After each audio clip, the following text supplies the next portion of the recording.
कंगना रनौत ने कुछ ऐसी बातें उठाई जिसको लेकर कई लोगों की भावनाएं आहत हो गईं। सबने कहा कि वो क्या बोल रही हैं और बवाल बढ़ने पर कंगना रनौत ने इस लेटर को सबके सामने जारी कर दिया, जहां पर लिखा हुआ है prime minister of the dominion of India. हमें आजादी 47 में मिली है, 48 में मिली है या 2014 में, और क्या हमें भीख के अंदर मिली है या फिर हमने लड़ मरकर जीती है। सवाल ये आ जाता है कि 1947 के अंदर प्रधानमंत्री नेहरू की ये जो तस्वीरें हैं, इनको देखकर ऐसा लगता नहीं कि किसी प्रकार की लड़ाई हुई है। और जवाब अगर इसका अहिंसा से जीती लड़ाई माना जाता है तो ब्रिटिशर्स ने जो बाकी 59 देशों को आजाद किया है, वहां पर कौन सी इंडियन नेशनल कांग्रेस थी और वहां पर कौन अहिंसा का हथियार इस्तेमाल कर रहा था। इन सब की शुरुआत होती है जब भारत के प्रधानमंत्री ब्रिटेन के प्रधानमंत्री के साथ में इस प्रकार से मिलते हैं जैसे वो पुराने दोस्त हों, तो कई जगह से आलोचना का सामना करना पड़ता है। आरोप लगाए जाते हैं कि जिन ब्रिटिशर्स ने भारत के साथ में अत्याचार किए, उनके प्रधानमंत्री के साथ में हमारे प्रधानमंत्री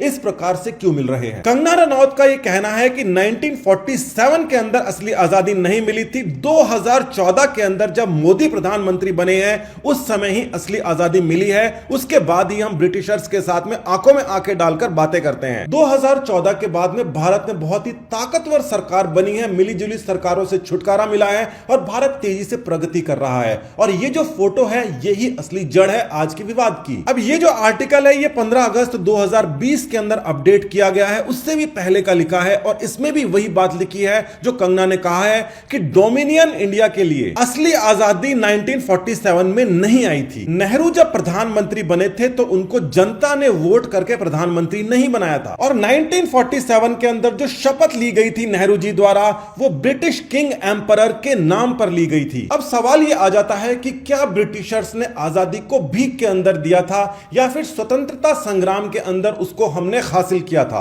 मगर इसका जवाब थोड़ा पेचीदा है। अगर एक देश के राजा को दूसरे देश के राजा से सत्ता छीननी है तो उसके दो ही तरीके हो सकते हैं, या तो ये अपने आप इसको दे दे या फिर ये इसको छीन ले लड़ाई करके। कंगना रनौत ने एक वाजिब क्वेश्चन उठाया है कि 45 से 47 के बीच के अंदर आखिर ऐसी कौन सी लड़ाई हुई थी कि उनसे सत्ता छीन ली गई, और छीन ली गई उसके बाद में ब्रिटिशर्स भागे कैसे? वो तो बड़े सम्मान पूर्वक गए थे। इसका मतलब जो निर्णायक लड़ाई होती है वो सत्ता प्राप्ति के लिए कभी हुई नहीं, और दूसरा यह मतलब है कि इनको सत्ता हस्तांतरण अपने आप किया गया था। हजारों लाखों क्रांतिकारियों ने अपनी जानें गंवाई संपूर्ण आजादी लेने के लिए, मगर जब आजादी मिली उस समय कोई लड़ाई नहीं हुई थी। और आजादी मिलने के बाद में जो प्रधानमंत्री बने उन्होंने ब्रिटिश एम्परर के नाम की शपथ ली थी। ये जो माउंटबेटन इंडिया के अंदर गवर्नर जनरल थे, ये नेवी के ऑफिसर तो थे ही, साथ ही के अंदर ये एक रॉयल फैमिली से बिलोंग किया करते थे, यानी कि सीधे तौर से रॉयल फैमिली इंडिया के ऊपर सत्ता चलाया करती थी। इस समय जो ब्रिटेन की महारानी क्वीन एलिजाबेथ हैं, उनके पति की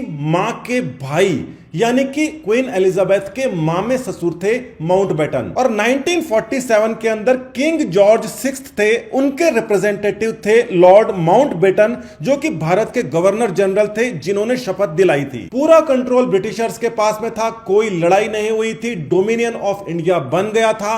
और कम्युनिस्ट जो आज कह रहे हैं कि 47 के अंदर आजाद हुए थे, उन्होंने उस समय इस आजादी को फेक बताया था। ये जो भारत को डोमिनियन बनाने का जो इंतजाम था, ये कम्युनिस्ट पार्टी को बिल्कुल पसंद नहीं आया था और उन्होंने खूब शोर मचाया था कि यह आजादी झूठी है, 1947 के अंदर हमें आजादी नहीं मिली है। अब यह बात अलग है कि 1947 के अंदर जो कम्युनिस्ट शुरू हुए थे, आज भी वही नारा लगाते हैं कि हमें चाहिए आजादी, आज भी वो आजाद नहीं मानते। मगर जब कंगना ने कहा तो उनको भी दर्द हुआ, उन्होंने भी विरोध प्रकट किया। तो 1947 के अंदर हमें कंप्लीट आजादी नहीं मिली थी, उस समय हमें डोमिनियन बनाया गया था। 1948 का जो लेटर है ये इस बात का सबूत है। इतिहास के तथ्यों को निष्पक्ष तरीके से आगे पढ़ाया जाए, बताया जाए, आगे वाली जनरेशंस को सही प्रकार की चीजें बताई जाए तो ये नौबत नहीं आती। मगर कंगना रनौत फिलहाल रुक नहीं रही। उन्होंने एक और इल्जाम लगाया है और उन्होंने सवाल पूछा है कि ब्रिटेन किसी प्रकार की रिपेरेशंस इंडिया के लिए क्यों नहीं देगा। इस बात को समझिए कि अगर आपने किसी की जमीन के ऊपर कब्जा करके वहां से चीजों को निकाल लिया, वहां से सीमेंट निकाल लिया, तेल निकाल लिया,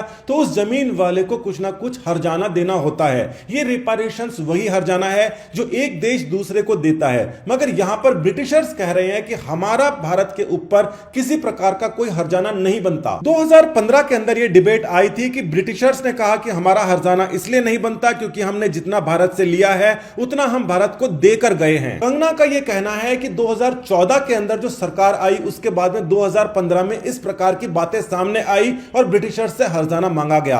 अगर यह हर्जाना 1947 के समय मांगा जाता तो हमें हर्जाना भी मिलता और हमें कुछ सहूलियतें भी मिलती। अब 1947 में नेहरू जी अगर ब्रिटिश एम्परर के नाम पर शपथ लेते हैं तो वो ब्रिटिश एम्परर से हर्जाना कैसे मान सकते हैं? नेहरू जी के अंदर शासन करने की तीव्र इच्छा थी, इसीलिए एक बार अपॉइंटेड प्राइम मिनिस्टर बनने के बाद भी बार बार वो चुनाव लड़ लड़कर वापस आते रहे और प्रधानमंत्री खुद ही बने, उन्होंने किसी और को नहीं बनाया। और वो एकमात्र प्रधानमंत्री थे जो कि डोमिनियन भारत और रिपब्लिक भारत के प्रधानमंत्री बने, यानी कि उन्होंने ब्रिटिश राजा के नाम पर भी शपथ ली और भारत के संविधान के नाम पर भी शपथ ली जब रिपब्लिक ऑफ इंडिया डिक्लेरेशन हो चुका था। इतिहास को छोड़िए और वर्तमान पर नजर डालिए। वर्तमान हमारा कैसा है वो बताएगा कि भविष्य कैसा आएगा। एक अभिनेत्री होने के बावजूद कंगना रनौत को इतिहास के बारे में जो इतनी सटीक जानकारी है वो असाधारण है, मगर फिर भी उनसे उम्मीद की जाती है कि आने वाले समय के अंदर वो अपने शब्दों का चयन कुछ अलग प्रकार से करेंगी।